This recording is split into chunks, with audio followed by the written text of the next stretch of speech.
My sister Jessica laughed right in my face, her voice as sharp and cold as the December wind whipping through Dallas. "Still using food stamps, Clara?" She sneered across the vast expanse of our parents' mahogany dining table. My father, a man who measured love in stock dividends, looked on with that familiar soul-crushing glint of pity in his eyes. My mother wrung her hands, her diamond rings catching the light, already preparing another lecture on my disastrous life choices. What they didn't know, what they couldn't possibly comprehend, was that the simple-looking phone in my pocket was buzzing with a final confirmation from my board. My company, the one they called my little hobby, was now valued in the billions. And our loyal family butler, Arthur, a man who knew more of my secrets than anyone, was just moments away from walking through those doors with an advanced copy of tomorrow's Forbes magazine, with my face smiling back from the cover. This wasn't just another Sunday of ritual humiliation. This was the end of their game. Before we dive into exactly how I pulled it off, I just want to say a huge hello to everyone tuning in. This journey has been the most challenging and rewarding of my life, and sharing it with you all means the world to me. I'd love to know where you're listening from. Drop your city or country in the comments, and let me know what time it is where you are. It's a beautiful thing to think about how these stories connect us across time and space. Okay, let's get back to that dinner. The weekly summons to my parents' Highland Park mansion always felt less like a family gathering and more like a parole hearing. I parked my 10-year-old Toyota Camry, with its persistent check engine light, behind my brother-in-law Tom's gleaming new Mercedes. The contrast wasn't just in the vehicles. It was a perfect metaphor for our lives in my family's eyes. I was the sputtering, unreliable old model, and they were the latest luxury release. I took a deep breath, the scent of manicured hedges and old money filling the air, and walked to the front door. It swung open before I could ring the bell. My mother, Helen, stood there, a vision in a Chanel suit and perfectly coiffed blonde hair. Her smile didn't reach her eyes as she air-kissed the space beside my cheek. "Clara, darling, you made it," she said, her tone implying I just completed a treacherous cross-country trek. We were starting to worry. "It's 6 o'clock on the dot, Mom. Dinner's at 6, I replied, my own smile feeling tight and unnatural. "Yes, well, with that car of yours, one can never be too sure," she sighed, her hand gently guiding me into the cavernous marble-floored foyer. Every footstep echoed, announcing my arrival like a town crier of inadequacy. The air inside was thick with the scent of fresh-cut lilies and lemon-scented furniture polish, the sterile smell of wealth I had run so far away from. My father, Richard, was in his study, the door pointedly ajar. He was a statue carved from disappointment, a man who had wanted a son to take over his investment firm and had instead gotten me, a daughter who spoke in code and dreamt of algorithms. He glanced up from his Wall Street journal, gave me a curt, dismissive nod, and returned to his reading. No hug, no "how are you?"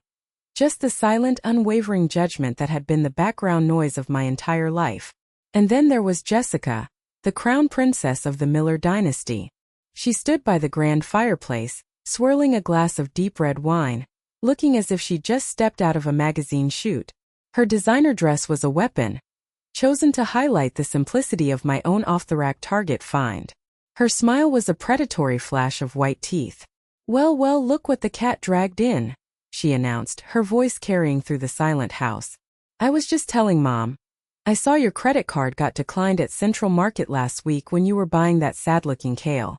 How utterly embarrassing for you. Did you get it all sorted out? Or should we prepare a doggy bag of leftovers for you tonight?" Her words were precision-guided missiles, designed to find their mark and explode. For years I had let them.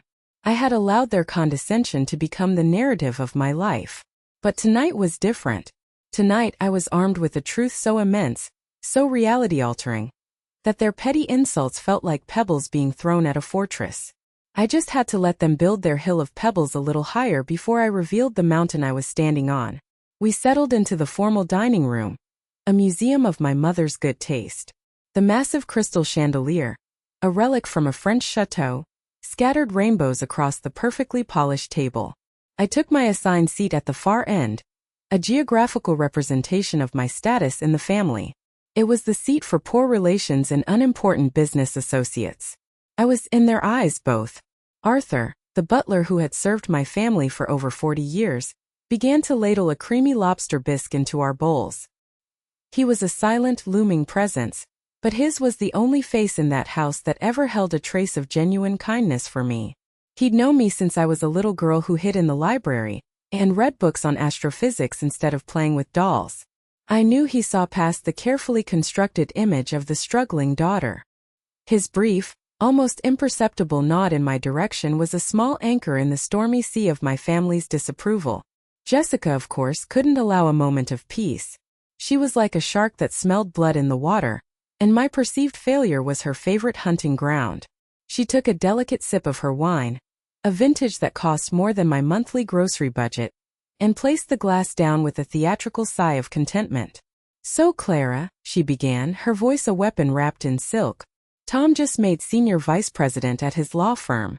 It's a huge promotion.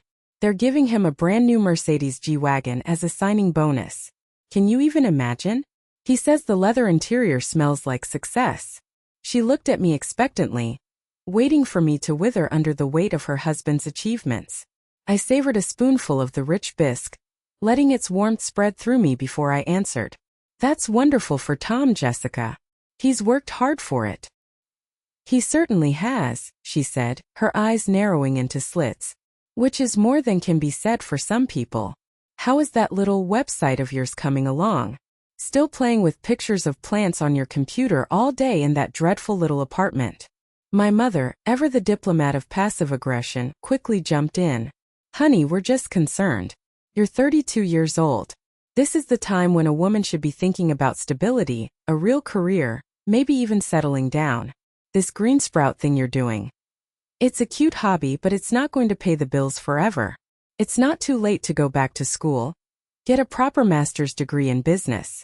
"It's more than a hobby, Mom," I said quietly, my gaze steady. I felt my phone vibrate under the table. A notification from my stock tracking app.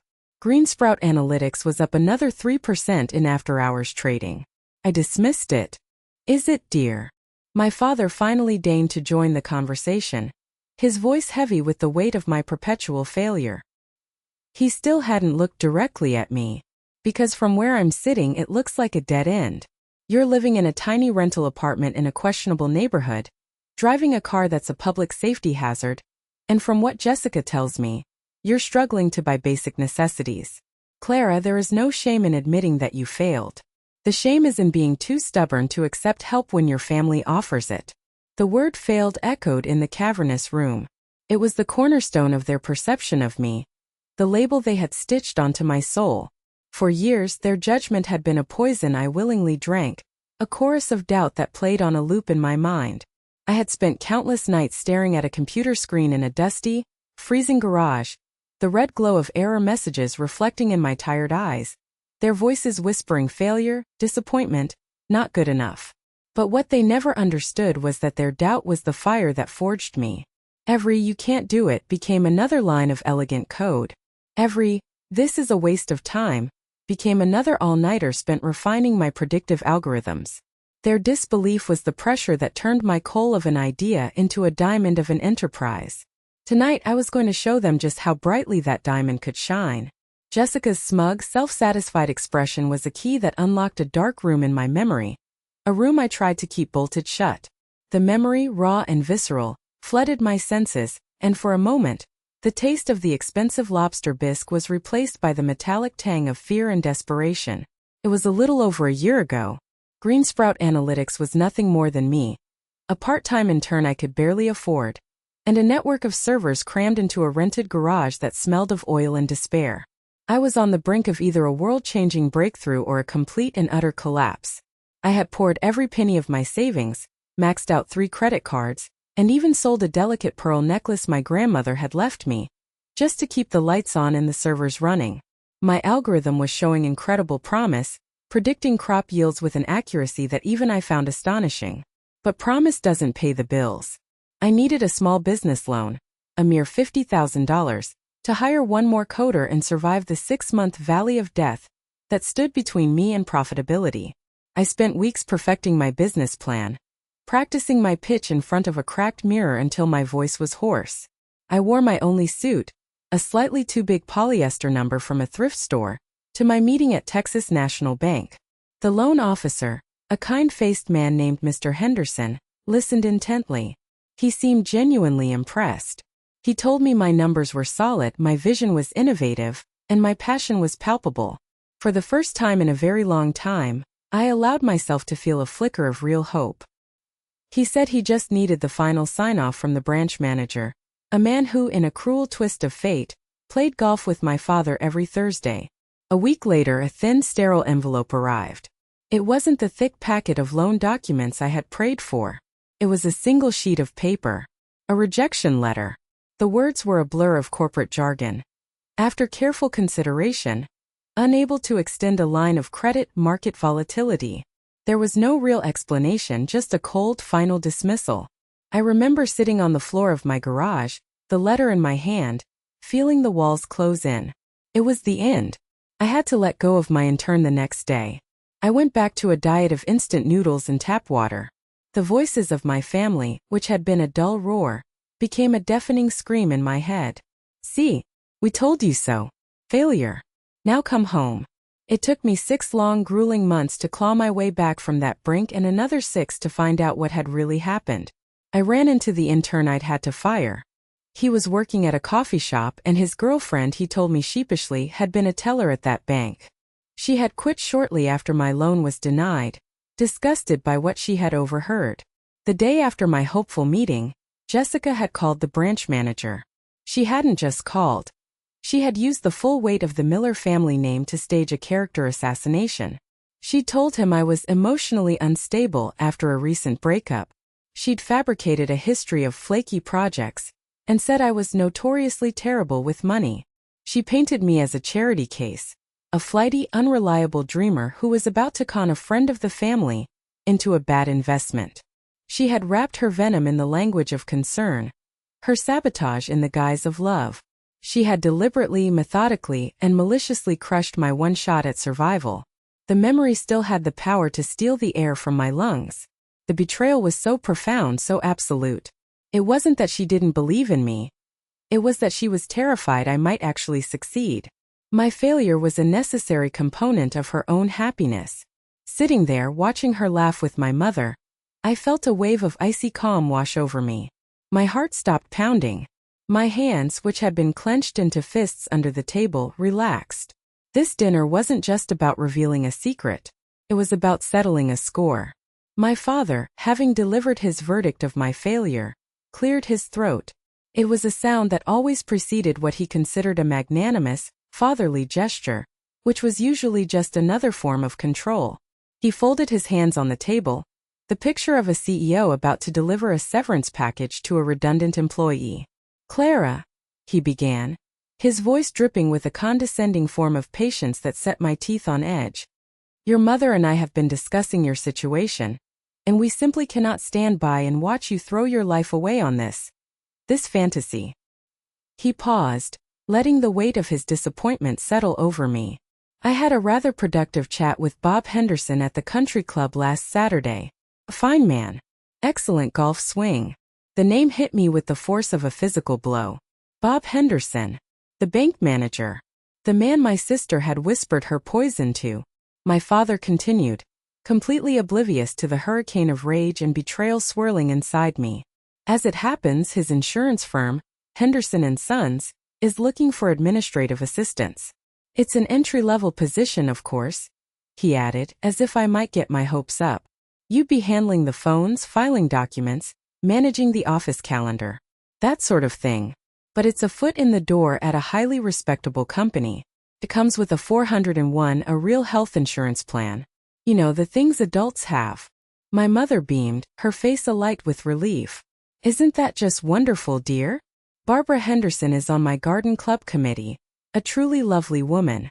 We thought it would be a perfect fit for you. A stable 9-to-5 job. A chance to meet a nice, sensible young man. You could finally get your life on track and make us proud." They were so pleased with themselves. They had found the perfect, neatly packaged solution to the Clara problem. An admin job for their 32-year-old daughter who held a specialized degree in data science and had built a revolutionary predictive analytics engine from scratch. The sheer, breathtaking condescension of it was almost a work of art. They weren't offering me help. They were offering me a life sentence in a beige-colored cubicle. A safe, respectable, soul-crushing cage where I could live out my days without further embarrassing the Miller family name. My phone buzzed again, a gentle vibration against my leg. I glanced down. It was a text from my CO Maria Flores, who was currently in Zurich. Acquisition of Agricorp finalized. Wire transfer of $300 million is complete and confirmed. Awaiting your signal for the global press release. Congratulations, boss. I took a slow, deliberate sip of ice water, the cold shock grounding me. The absurdity of the moment was so profound it was almost funny. They were offering me a job that paid, maybe $40,000 a year, while I had just personally authorized a 9-figure acquisition that would shake up an entire global industry. I placed my glass down on the coaster with a soft click. That's very thoughtful of you both, I said, my voice a marvel of self-control. But I have to decline. I'm quite committed to my current work, and as a matter of fact, things are about to get very, very busy. Jessica let out a sharp, derisive laugh. Busy? Busy doing what, Clara? Rearranging the throw pillows in your tiny apartment? Color-coding your ramen noodle collection? You have absolutely no idea, I said, my voice barely a whisper, looking her straight in the eye. My father shook his head, the picture of paternal disappointment. The offer stands for 1 week, Clara. After that, Bob will have to give the spot to someone who actually wants to work for a living and contribute to society. Don't be a fool. He thought he was giving me an ultimatum. He thought he was the one holding all the power. But he wasn't just in the dark. He was in a completely different galaxy. And the sun was about to rise. The main course was served. Arthur placed a plate of perfectly seared filet mignon in front of each of us. The rich aroma filled the air. But I suddenly had no appetite. The silence at the table was thick with my family's disapproval. My rejection of their generous offer was not just a refusal. It was an act of defiance, and they were not pleased. I could feel their collective judgment pressing down on me. A familiar, suffocating weight I had carried my entire life. I knew this was far from over. This was always the pattern. First, the condescending concern. Second, the unsolicited, insulting solution. And third, when I failed to be appropriately grateful, the character assassination. They were moving right on to phase 3. Jessica as always led the charge. She elegantly cut a perfect, bite-sized piece of her steak, chewed it with a thoughtful expression, and then delicately dabbed her crimson lips with a starched linen napkin. It was all a performance, a prelude to the kill. She turned her full attention to me, her eyes gleaming with a cruel sort of delight. You know, Mom, she said, her voice loud enough to carry, ensuring Arthur, who was quietly refilling water glasses, could hear every word. I was just thinking. Since Clara is so incredibly busy with her little computer project, maybe she's having more trouble making ends meet than even we thought. My mother's face clouded over with her signature look of practiced public concern. What do you mean by that, sweetie? Well, Jessica continued, leaning forward as if sharing a juicy piece of gossip. Remember last Christmas? When the pipes burst in her apartment and we had to help her out. We helped her sign up for some of those government assistance programs, remember? Just to get her through the winter, we said. We were being good Christians. She paused for dramatic effect, a master of timing, making sure she had everyone's rapt attention. My father stopped eating, his fork hovering mid-air. My mother held her breath, her hand fluttering to her pearl necklace. Then Jessica turned to me, her voice a weapon cloaked in sugary sweetness. I was just wondering, Clara. A simple question. She smiled, a wide, predatory smile that didn't reach her eyes. Are you still using those food stamps? The question landed in the center of the table and detonated. It was designed for maximum impact, the ultimate humiliation. To say it here in this room in front of our parents, in front of the staff, was a calculated act of dominance and cruelty. She wasn't just asking a question. She was branding me. She was cementing my status as the family failure. The pathetic charity case who couldn't even afford to feed herself. The room fell completely, utterly silent. The only sound was the distant, rhythmic ticking of the grandfather clock in the hall, counting down the seconds of my shame. My father looked horrified, not at the cruelty of the question, but at the sheer social impropriety of discussing such a thing at his dinner table. Jessica, that is hardly appropriate conversation, he muttered, his face flushing. Why not? Jessica challenged, her voice rising with false innocence. I'm just concerned. Emily's not embarrassed, are you, sis? It's just a temporary situation, right? Until your big, important Greensprout software company takes off. She made air quotes with her fingers, her face a perfect mask of mockery. I looked at her, truly looked at her, and saw past the designer dress and the perfect makeup. I saw the deep, gnawing insecurity that fueled her, the desperate need to feel superior. And in that moment, the years of anger and resentment I'd held on to just dissolved. It was replaced by a profound, almost serene clarity. She had just handed me the perfect opening. She had set the stage more beautifully than any script I could have written. This was the moment, the final vicious insult before the world changed. I have to pause the story here for a second. If you've ever been in a situation where someone tried to tear you down, to make you feel small in front of others, you know how much that stings. It's a terrible, lonely feeling. I'm genuinely curious, what would you have done if you were in my shoes? How would you have reacted in that exact moment? Let me know your honest thoughts in the comments below. I think we can all learn a lot from each other's experiences with toxic family dynamics. Just as the silence in the room stretched to its breaking point, the double doors leading from the kitchen swung open with a soft, decisive swoosh. Arthur, our butler, stood framed in the doorway.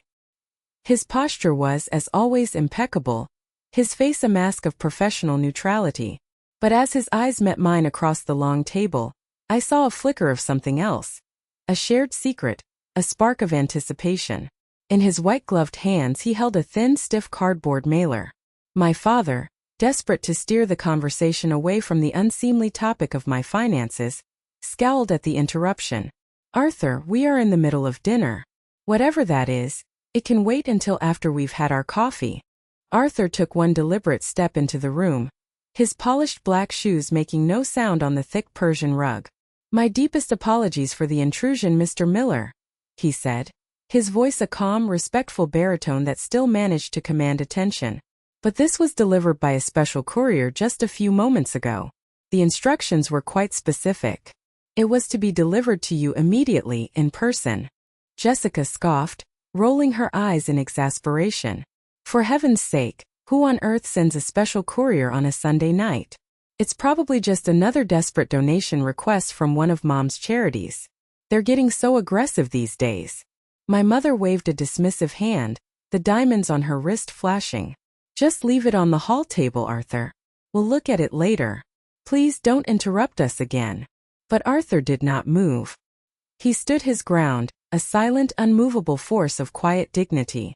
This was a complete and total departure from his decades of protocol. For 40 years, he had been the epitome of discreet, almost invisible service. His quiet, respectful insistence now was a signal, a perfectly timed move in the grand play I had so carefully written. I had spoken with him earlier in the week, entrusting him with this final crucial part of my plan.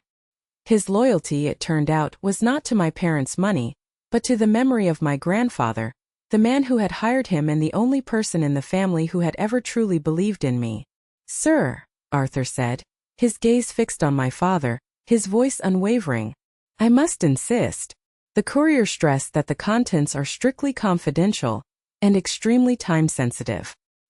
He said it pertains to a matter of significant financial importance to the Miller family. My father let out a long theatrical sigh, the sound of a powerful man being inconvenienced by his staff. Oh, for heaven's sake, fine. This is ridiculous. Give it here. He snatched the mailer from Arthur's hand with ill-disguised annoyance. He clearly expected it to be some trivial matter, a minor annoyance he could deal with swiftly before returning to his stake and his authority. He fumbled with the seal, tearing it open with an impatient rip. He slid out the contents. It wasn't a letter or a legal document. It was a magazine. A glossy, high-quality magazine so fresh from the press that I could almost smell the ink from across the room. He stared at it for a second, his brain struggling to process the image on the cover. His eyes scanned the headline, then darted back to the face in the photograph. I watched him, my heart beating a slow, steady rhythm. I saw the flicker of confusion in his eyes, then the slow dawning wave of recognition, followed by a tidal wave of utter, profound disbelief. The blood drained from his face, leaving his skin a pasty sickly gray. His knuckles turned white as he gripped the magazine. He looked up from the cover, his eyes wide and vacant, and stared directly at me. It wasn't a look of anger or pride or even confusion. It was a look of complete and total shock, as if he was seeing a ghost, a phantom, a complete stranger sitting in his daughter's chair. Okay, everyone, this is the moment we've all been waiting for. The tension in that room was so thick you could cut it with a knife. If you've ever fantasized about the perfect moment to prove everyone wrong, you're going to love this next part. Thank you for sticking with me on this journey. My father didn't speak. He seemed incapable of it. His mouth hung slightly agape, and a small, almost imperceptible tremor started in his hand. He just stared at the magazine cover, then at me, then back at the cover, as if his mind was refusing to connect the two images. The silence stretched, amplifying the soft ticking of the grandfather clock in the hall until it sounded like a hammer beating against an anvil. Jessica, ever impatient and allergic to any drama that didn't star her, rolled her eyes dramatically. Dad? What on earth is it? Did someone famous die? You look like you've seen a ghost. Let me see. She craned her neck, trying to get a glimpse of the cover that had so thoroughly paralyzed her father. The heavy crystal wine glass in my father's trembling hand finally gave up its fight against gravity. It slipped from his grasp. It didn't just fall. It seemed to descend in a horrifying slow motion before it met the polished mahogany table with a deafening crack. It shattered, sending a spray of dark red Cabernet across the pristine white tablecloth like a Rorschach test of their broken reality.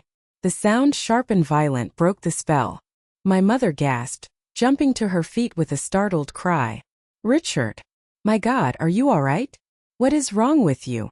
She instinctively reached for the magazine, prying it from his stunned grasp. Her perfectly manicured hands, usually so steady, trembled as she held it up to the light of the chandelier. And there it was, revealed for all of them to see. It was me on the cover of Forbes magazine. It wasn't the Clara they saw before them, the one in a simple dress from Target with her hair in a simple ponytail. It was the real me. The photo was a power shot, taken in my boardroom on the top floor of the Greensprout Tower. The entire Dallas skyline, glittering with the lights of 1,000 other dreams, sprawled out behind me through floor-to-ceiling windows. I was wearing a tailored Tom Ford power suit that cost more than their monthly mortgage payment. My expression a mixture of confidence and serene determination. My name was printed in bold, elegant letters right below the iconic Forbes masthead. And the headline, in huge, unmissable font, screamed a truth they could no longer deny. From Garage to Global Game Changer. Meet Clara Miller, the secretive billionaire revolutionizing America's food supply. My mother's voice was a choked, strangled whisper as she read the subheadline aloud, each word falling into the silent room like a stone. Clara Miller, 32, quietly built her agricultural technology empire, Greensprout Analytics, from the ground up, all while her prominent Dallas family believed she was on the brink of financial ruin. Today, the company announces a market valuation of $5.2 billion following a strategic acquisition. Her voice trailed off into a strangled sob. She sank back into her ornate chair, the magazine shaking uncontrollably in her hands. Jessica shot out of her seat as if she'd been electrocuted. That's impossible. This is a joke. It has to be some kind of elaborate fake photoshopped prank. She lunged across the table, snatching the magazine from our mother's hands. Her eyes, wide with a mixture of rage and panic, scanned the page frantically, desperately searching for any sign of a hoax. But there was none. It was real. The glossy, heavy paper, the familiar layout, the detailed, multi-page article inside featuring interviews with industry analysts and market projections. My phone, which I had placed on the table, buzzed. It was a loud, clear, professional sound in the stunned silence. It was my real phone, not the cheap burner I usually carry to these dinners to maintain my cover. The screen lit up. The caller ID read, Maria Flores COO. I slowly, deliberately stood up, my movements smooth and unhurried. The gravitational pull in the room had just shifted. The power dynamic, which had been fixed for 3 decades, had just been permanently and seismically rewritten. I paused at the edge of the dining room, my hand on the cool brass handle of the door, and turned back to face the wreckage of my family's reality. My mother was staring at the magazine as if it were a venomous snake, her face a mask of confusion and a dawning, terrible awe. My father was looking at the shattered glass and the blood-red wine seeping into his priceless tablecloth, but I knew he wasn't really seeing it. He was seeing 32 years of his own assumptions, his own smug certainty lying in pieces before him. And Jessica was pale, her mouth opening and closing silently like a fish gasping for air. The copy of Forbes was clutched in her hand like a damning piece of evidence in a trial she didn't even know she was a part of. Her meticulously constructed world, a world in which she was the sun and I was a dim, forgotten moon, had just been obliterated. "Oh, and Jessica," I said, my voice cutting through the thick silence. It was calm, almost gentle, which only made the words more devastating. "About those food stamps." She flinched as if I'd struck her. Her eyes, wide and terrified, darted up to meet mine. "You don't have to worry about that anymore," I continued, letting each word land with deliberate weight. "Last month, I finalized a $15 million endowment to the North Texas Food Bank. It's the largest single private donation they have ever received. They're naming their new central distribution center the Miller Family Pavilion. I thought you'd like that. After all, you were so deeply concerned about people having enough to eat." The color, what little was left, drained completely from her face. It was a direct hit, a perfectly aimed arrow of truth, and it struck home with devastating accuracy. Then I slowly, deliberately pulled back the sleeve of my simple dress. The custom-made Patek Philippe watch on my wrist, a gift I had bought myself to mark the day my company became profitable, caught the light of the chandelier. Its platinum case and diamond bezel glittered, a beacon of a reality they had refused to see. It was a rare limited edition timepiece, a watch that cost more than my brother-in-law's new Mercedes. My father, a watch aficionado, recognized it instantly. I saw his eyes widen, another layer of disbelief piling onto his mountain of shock. The modest, struggling daughter was a lie. Everything they thought they knew about me was a carefully constructed fiction. Just then, a low, rhythmic thumping sound began to vibrate through the house, growing steadily louder. It was the unmistakable sound of helicopter blades cutting through the quiet Highland Park evening air. It was the sound of a new reality arriving. "That would be my ride," I said nonchalantly, as if I were talking about a taxi. "I have that board meeting to get to. We're finalizing the friendly takeover of a quantum computing firm in Germany. It's a bit of a commute, but the technology is revolutionary." I turned to Arthur, who was standing stoically by the door, his face impassive but his eyes dancing with a light I hadn't seen in years. "Arthur, would you be so kind as to walk me out? My helicopter is waiting on the back lawn." "It would be my absolute pleasure, Miss Clara," he said, and for the first time, he didn't try to hide the proud smile that broke through his professional demeanor. "And may I say, congratulations on the Forbes cover. The advance copy you requested arrived right on schedule." His words hung in the air, the final undeniable confirmation. This was no accident. This was an execution. As I walked out, leaving them frozen in their tableau of shattered assumptions, I heard Jessica's frantic muttering. $5.2 billion? No, that can't be. But it was. And the full terrifying scope of their new world was only just beginning to dawn on them. The rhythmic whump whump whump of the helicopter blades grew into a deafening roar, its powerful landing lights sweeping across the dining room windows like a prison searchlight, bathing the stunned faces of my family in a stark, pulsating glow. I was halfway to the back door when I heard Jessica's phone clatter to the table. She scrambled for her laptop, her movements clumsy and frantic. "It's real," she stammered, her voice thin and reedy, a pale imitation of its usual confident tone. She stared at the screen, her eyes wide with horror. "It's the top story on the Wall Street Journal's website. Greensprout silent strike. How Clara Miller conquered AG Tech. Oh my God. It's trending worldwide on Twitter. #Billionaire in the garage." As if summoned by a higher power of dramatic timing, the large television in the adjoining living room, which was always tuned to a financial news channel on mute, suddenly roared to life. The volume was cranked up high, the anchor's authoritative voice booming through the house. I glanced back to see Arthur standing discreetly in the living room doorway, the remote control held loosely in his hand. His face was a perfect mask of professional neutrality. We have breaking news for you tonight in the world of technology and commercial real estate, the anchor announced, her face serious and intent. Sources have just confirmed for us that the mysterious, all-cash buyer behind last month's staggering $400 million acquisition of the new Austin Tech Center office park is none other than Greensprout Analytics, led by its newly revealed Billionaire CEO Clara Miller. A glossy 3D rendering of the sprawling, ultramodern office complex flashed onto the screen. It was the most coveted commercial real estate in Texas. That can't be right, my brother-in-law Tom whispered. He looked like he had been punched in the stomach. He sank heavily into a nearby chair, his face ashen and slick with a sudden sweat. My law firm, we just signed a 10-year lease there last month.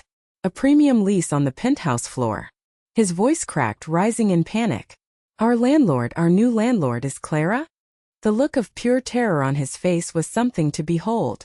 The man whose promotion Jessica had been lording over me all night was now facing the reality that his professional fate was, in a very real way, in my hands. Before anyone could fully process this new, devastating bombshell, the grand front door opened. A woman strode in, not with a knock, but with the air of someone who belonged there. She was wearing a sharp, elegant Armani suit and holding a sleek leather portfolio. Her high heels clicked decisively on the marble floor. It was my chief operating officer, Maria Flores. Good evening, Maria said, her voice crisp and professional, cutting through the thick atmosphere of shock. She nodded respectfully, but without deference, to my parents. Mr. and Mrs. Miller. I'm Maria Flores, COO of Greensprout Analytics. Her sharp, intelligent eyes scanned the room, taking in the entire scene in a fraction of a second. The shattered glass, the terrified faces, the Forbes magazine on the table. She didn't even flinch. Clara asked me to stop by, she continued, her voice echoing in the stunned silence. She thought you might have some questions after the press release went live. She also asked me to deliver these. She walked to the dining table and placed the thick leather portfolio squarely in the center, right next to the damning copy of Forbes. The helicopter's thumping was now directly overhead, its vibrations causing the crystal glasses left on the table to tremble. My father finally found his voice. It was weak, raspy, the voice of a man whose world had been turned inside out. Questions? What is all of this? Maria smiled, a polite, professional smile that didn't quite reach her eyes. It was the smile of a person who was 10 steps ahead of everyone else in the room. That, she said, tapping the portfolio with a perfectly manicured finger, is the beginning of your new reality. Maria Flores commanded the room without raising her voice. Her calm authority was more intimidating than any outburst could ever be. My family, who had built their lives on being the most powerful people in any room they entered, were suddenly and completely outmatched. They were reduced to stunned, silent spectators in the drama of their own lives. What is in there? My mother whispered, her voice barely audible. She gestured toward the leather portfolio as if it were a bomb. This is a summary of the Miller Family Trust, Maria explained, her tone even and matter-of-fact, as if she were delivering a quarterly report. It was officially established last week by its sole benefactor, Miss Clara Miller. The initial endowment from her personal funds is $150 million. A collective gasp sucked the air out of the room. Tom, my brother-in-law, made a distinct choking sound. $150 million. It was a staggering, incomprehensible sum even for them. Jessica's eyes, which had been wide with disbelief just moments before, now lit up with a familiar, greedy spark. The shock was already being replaced by calculation. She reached a trembling hand for the portfolio. However, Maria said, placing her own hand gently but firmly on the cover, stopping Jessica in her tracks. Access to the trust is conditional. My father straightened up in his chair, a flicker of his old, blustering arrogance returning. Conditional? What kind of conditions can our own daughter possibly place on us? This is absurd. Maria looked at him directly, her gaze unwavering and devoid of intimidation. The kind of conditions a self-made billionaire places on a family she feels has lost its way, she said, her voice firm but not unkind. Miss Clara believes in earned success, not entitlement. The trust has been designed not as a source of passive income, but as an engine for personal growth. She began to pace slowly, her voice calm and clear. The trust requires each potential beneficiary, that includes all of you, to complete a series of accredited courses on financial literacy, ethical business practices, and philanthropic management. Furthermore, any disbursement of funds must be tied to a specific, board-approved proposal which will be reviewed by an independent committee. For example, a new business venture with a viable plan, a charitable project with measurable outcomes, or an advanced educational pursuit. She paused, letting the full weight of her words sink in. There will be no handouts for new cars, country club fees, or home renovations. Every single dollar must be earned and accounted for. She is offering you a ladder, not a golden parachute. The implication was as clear as it was brutal. Clara wasn't just sharing her wealth. She was forcing them to adopt her values. She was using her newfound power to teach them the lessons they had so miserably failed to teach her. Humility, accountability, hard work, and integrity. It was a masterstroke, a move so strategic and so deeply personal that it left them utterly speechless. Jessica finally sputtered, her face flushed with a mixture of rage and confusion. But we're her family. Maria's professional smile returned, but this time it held a razor-sharp edge. Yes, you are. Which is why she is giving you this extraordinary opportunity. She could have just as easily, and perhaps more justifiably, cut ties completely. She believes this is the only way to build a real, healthy family dynamic moving forward. One based on mutual respect and achievement, not financial dependency or emotional blackmail. The truth of it was as stunning as the valuation of her company. This wasn't about the money. This was about rebuilding a broken family from the ground up, but this time on her foundation. The question now was, were they capable of changing? Or were they too broken to be fixed? Wow, what a journey this has been so far, right? I just want to take a moment to say thank you for sticking with my story. I know it's a long one, and it means so much to me that you're still here, listening to how this unforgettable night played out. If you've made it this far, do me a huge favor and comment the number 1 down below. It just lets me know that you're still riding along with me. Your support is incredible and it keeps me going. Okay, let's get back to the final part of this dinner. The biggest bombshell was yet to come. Jessica was not accustomed to being silenced. The initial shock of the money had worn off, replaced by a desperate, sputtering indignation. The idea of having to earn what she considered her birthright was an insult of the highest order. This is utterly ridiculous, she exclaimed, her voice shrill and shaky. She can't do this to us. We are her family. We raised her. We supported her through all her little phases. Maria Flores didn't even blink. She tilted her head slightly, her expression one of mild, academic curiosity. Supported her? She repeated, the question hanging in the air like a guillotine. That's a very interesting choice of words, Miss Jessica. Maria then opened her own tablet, its screen glowing with a soft, incriminating light in the dimly lit room. She swiped a few times with practiced efficiency before turning the screen to face Jessica. Our corporate security and legal teams are quite thorough. In preparing the extensive documentation for the trust, Ms. Clara asked us to conduct a full forensic review of certain past events that may have had a material impact on her early business development. Jessica froze, the color draining from her face for the second time that night. She looked like a cornered animal, trapped in the headlights of an oncoming truck. We found something interesting, Maria continued, her voice as precise and emotionless as a surgeon's scalpel. A record of a phone call made from your personal cell number, Ms. Jessica, to a Mr. Robert Henderson, then a branch manager at Texas National Bank. The call was placed at 2:15 p.m. on August 14th of last year, the day after Miss Clara had her loan application meeting. Tom shot a horrified, questioning look at his wife. Jessica? What is she talking about? What loan? My father looked back and forth between his two daughters, his face a canvas of confusion and a dawning terrible horror. What is going on? Maria ignored them, her focus entirely on Jessica.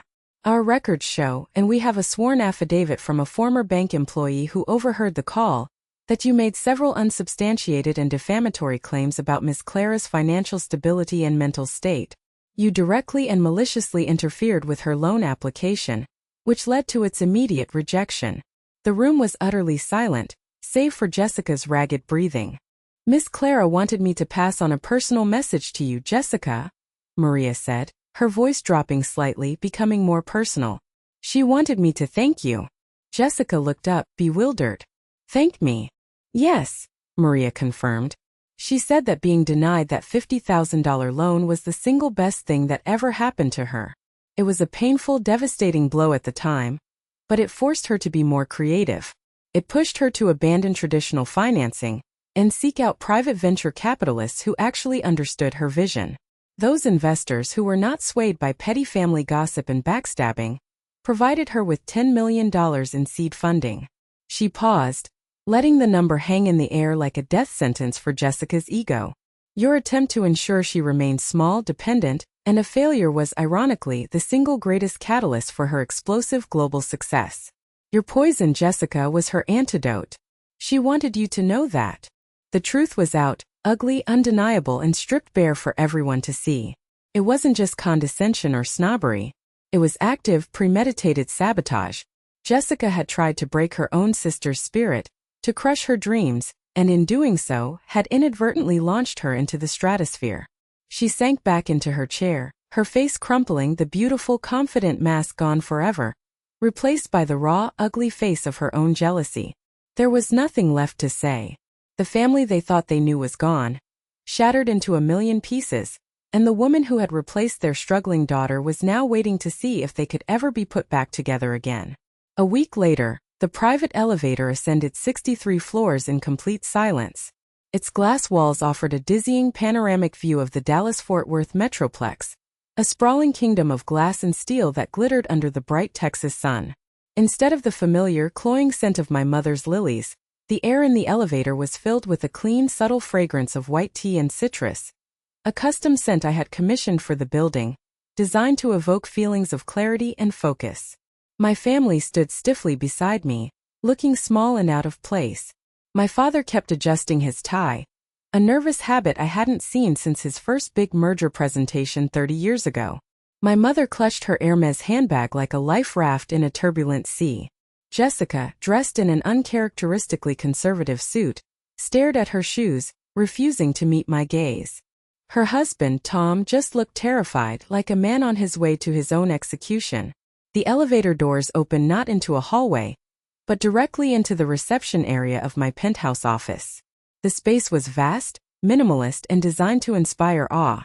The 360-degree view was the main attraction, a living map of the city I now saw not just as my home, but as a collection of assets, liabilities, and opportunities. On the single solid wall hung a stunning abstract painting by Gerhard Richter, one I had bought at a charity auction years ago with my first significant paycheck. Its value had since tripled. My executive assistant, a sharp, impeccably dressed young man named David, greeted us with a professional smile. "Miss Miller, they're here. The conference room is prepared and catering is on its way." "Thank you, David," I said. I turned to my family, who were looking around the space like peasants in a king's throne room. The power shift that had begun at that fateful dinner table was now absolute. Here, in my world, on my turf, they were the visitors.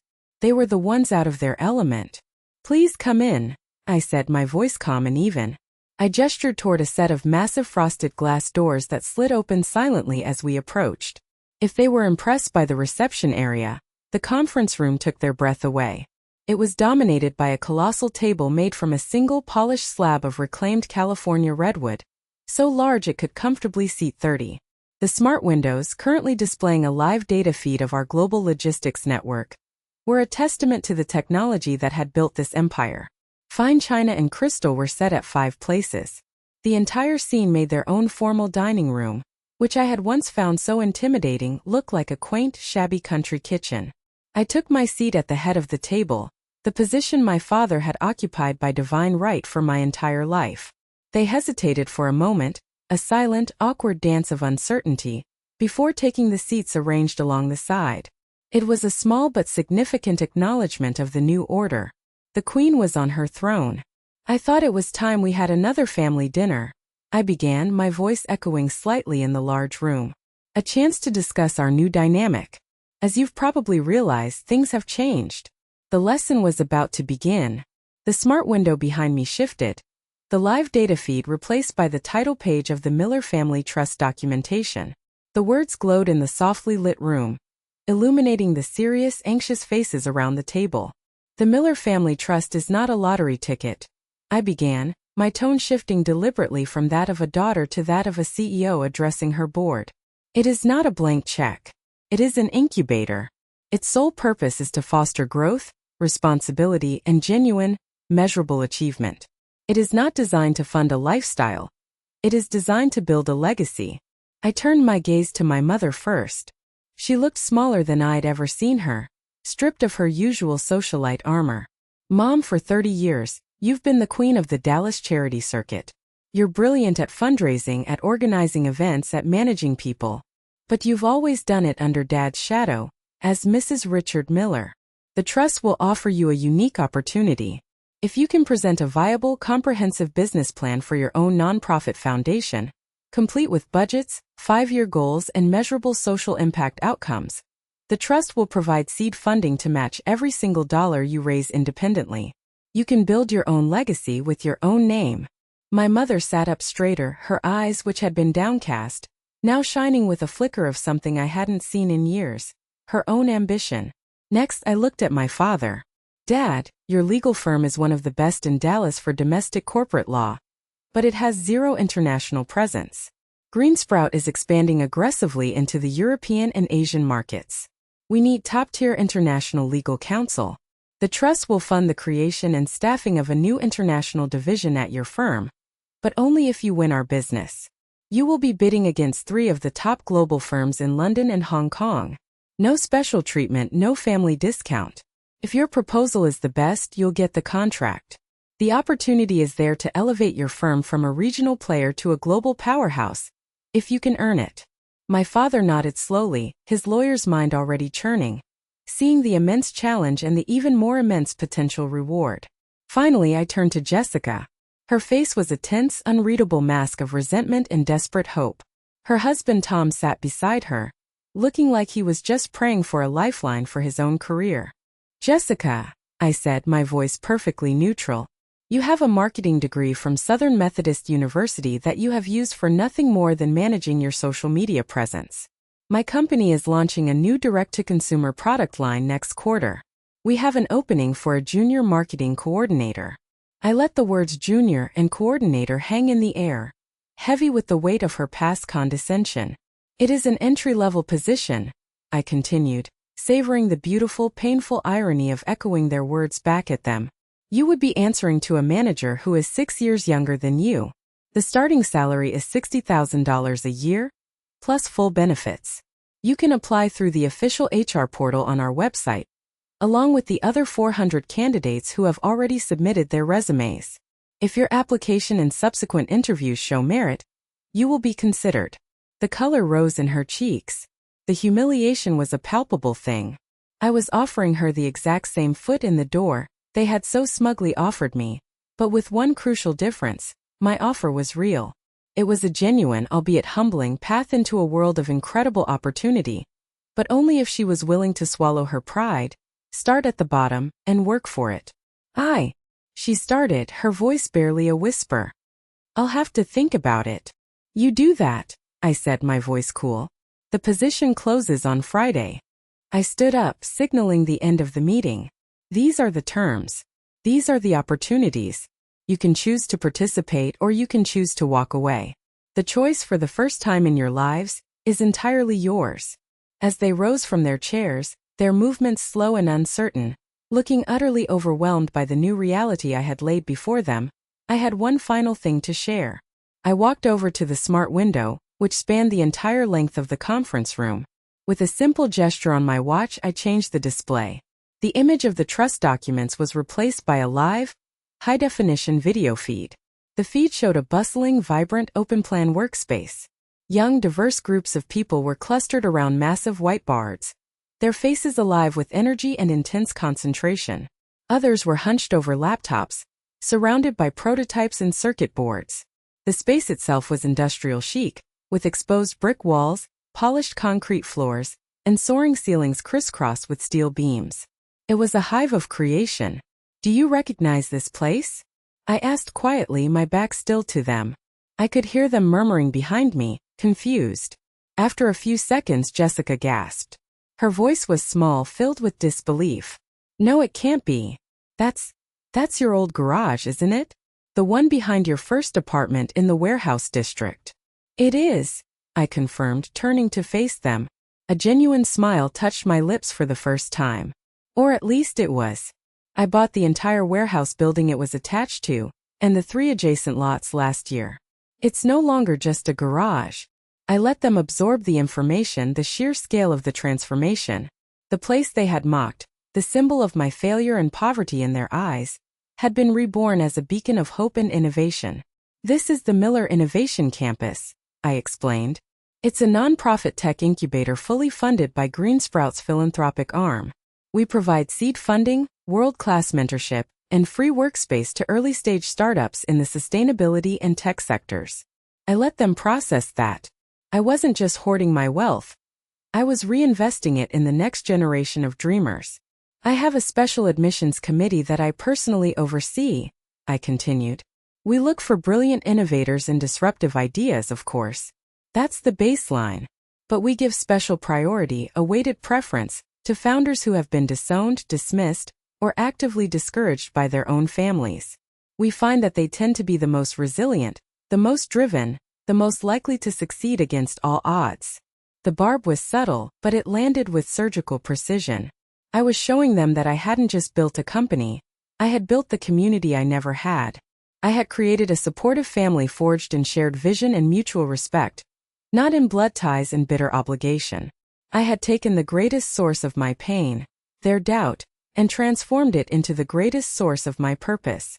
I believe everyone deserves a chance to prove the doubters wrong, I said, my voice filled with a quiet passion they had never heard from me before. I believe that a brilliant idea shouldn't die just because it's born into a family with a limited imagination. That garage, the one you all pitied me for working in, is now the place where a dozen other me's are getting their start. That is my real legacy, not the number in Forbes. I looked at their faces, truly looked at them, and for the first time I think they finally began to understand. They weren't just looking at my money, they were looking at my soul. They were seeing the woman I had become, not in spite of them but perhaps in a strange and painful way because of them. As I escorted them back to the private elevator, a profound sense of closure, as peaceful and expansive as the view from my window, washed over me. The burning anger that had fueled me for so long had cooled, leaving behind not emptiness, but a quiet, unshakable sense of peace. The need for revenge had faded, replaced by the calm certainty of justice served. As we waited for the elevator to arrive, my mother, who had been silent for most of the meeting, reached out and squeezed my arm. Her touch was hesitant, uncertain, but for the first time in my memory it felt genuine. I looked at her and saw tears welling in her eyes. But these were not the tears of pity I had come to know so well. They looked like tears of regret and maybe, just maybe, the first glimmerings of pride. My father, the stoic patriarch, cleared his throat and extended his hand. I shook it. His grip was firm, the respectful gesture he had always reserved for his business equals. "You have built something truly incredible, Clara," he said, his voice thick with an emotion I couldn't quite name. Truly incredible. Jessica just nodded, still unable to meet my eyes, her face a storm of conflicting emotions. But as the elevator doors slid open, I saw her clutch the portfolio of trust fund documents a little tighter. It wasn't forgiveness, not yet. It was perhaps something more practical: acceptance. An acknowledgement of the new world and her new place within it. It was a start. A chance. As the elevator doors slid shut, sealing them inside their quiet, descending world, I walked back to my desk. I stood there for a long time, just looking out at the sprawling city lights. Each one a story, a dream, a struggle. I had spent so many years of my life feeling small, letting their words and their wealth define my reality. I had craved their approval, desperate for a crumb of validation that never came. But the journey through that fire had forged me into someone stronger than I ever could have imagined. The most important lesson I learned was that you cannot wait for others to validate your dream. You have to be your own champion. You have to be your own believer. Especially when you feel like you're all alone in the world. Their dismissal of me, which felt like a curse for so long, was actually the greatest gift they ever gave me. It was the gift of freedom. The freedom to build my life on my own terms in silence in the shadows until my success was finally too loud for them or anyone else to ignore. My story is about turning the pain of rejection into the fuel for your greatest achievements. It's about realizing that sometimes, the people who should believe in you the most will be the ones who doubt you the deepest. And that's okay. Because your worth is not, and never will be, determined by their opinion of you. It's determined by your own actions, your own resilience, and your unwavering belief in your own unique vision. And now I want to turn it over to you. Have you ever had to prove someone wrong in a big way? Have you ever had a dream that no one else in your life understood or supported? Please, share your story in the comments below. I truly believe our stories of struggle and triumph are what connect us as human beings, and I will be reading every single one. Your journey matters. Thank you so much for listening to mine. If this story resonated with you, please give it a thumbs up and consider subscribing to the channel for more stories like this one. You are not alone. Keep building, keep dreaming, and never, ever let anyone else write the final chapter of your story for you.